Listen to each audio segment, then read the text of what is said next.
உலகெங்கும் இருக்கக்கூடிய தமிழ் சொந்தங்களுக்கு அனைத்து இந்திய அண்ணா திராவிட முன்னேற்ற கழகத்தின் உண்மை தொண்டனான ஆனந்தராஜ் நாராயணசாமியின் அன்பான வணக்கங்கள். சமீபத்தில் நடந்த பத்திரிகை சந்திப்பில்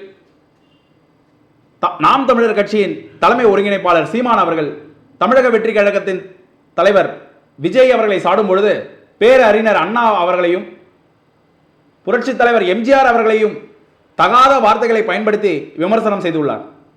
நான் கேட்கிறேன், தமிழ் தேசியம் தமிழ் சித்தாந்தம் என்று பேசக்கூடிய திரு சீமான் அவர்களே, அரசியல் பயின்று அரசியல் கற்று இந்த மாபெரும் தலைவர்கள் இந்த தமிழ்நாட்டிற்காக எண்ணற்ற தொண்டுகளை செய்துள்ளார்கள் என்பதை புரிந்து கொண்டு பொதுவெளியில் நாம் பேச வேண்டும். அதை கற்றுக்கொள்ளுங்கள். முதல் மெட்ராஸ் மாகாணம் என்ற இந்த மாநிலத்தின் பெயரை தமிழ்நாடு என்று மாற்றி அமைத்தவர் பேரறிஞர் அண்ணா. அண்ணா அவர்கள் உருவாக்கிய எண்ணற்ற திட்டங்களை இன்று நாம் செயல்வடிவில் பார்த்து கொண்டு இருக்கிறோம்.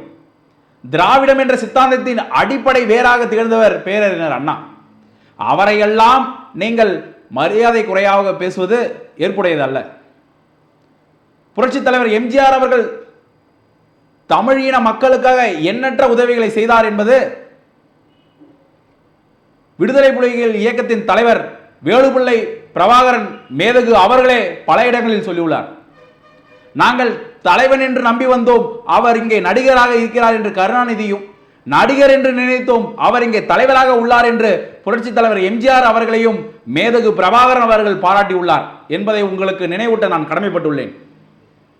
தமிழ் எழுத்துக்களுக்கு ஒரு அரசாணை பிறப்பித்து இன்று எளிமையான மக்களும் தமிழை கற்க வேண்டும் என்று பெரியாரின் கனவை நினைவுபடுத்த செயல்படுத்தியது புரட்சி தலைவர் எம்ஜிஆர் அவர்கள். மறந்துவிடக்கூடாது. திரு சீமான் அவர்களே, தமிழ் மக்களுக்காக தமிழ் கொள்கைக்காக என்னவெல்லாம் இவர்கள் செய்தார்கள் என்று வரலாறு படித்து பாருங்கள்.